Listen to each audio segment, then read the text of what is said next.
লক্ষ্মীপুরের প্রাথমিক বিদ্যালয়ে শিক্ষার্থীদের অংশগ্রহণে শিবির বিরোধী মিছিল করেছে জাতীয়তাবাদী ছাত্রদল, এমন অভিযোগ উঠেছে।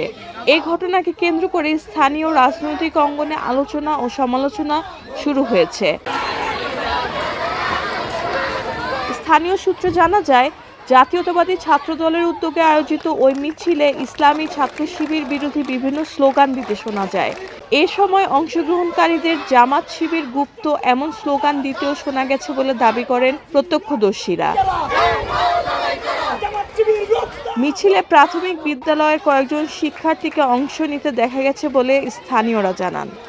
বিষয়টি সামাজিক যোগাযোগ মাধ্যমে ছড়িয়ে পড়লে অনেকে শিশুদের রাজনৈতিক কর্মসূচিতে যুক্ত করা নিয়ে উদ্বেগ প্রকাশ করে।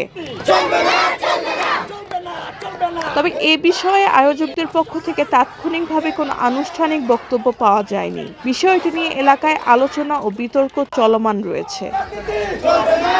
রেহানা বেগম, প্রজন্ম 24।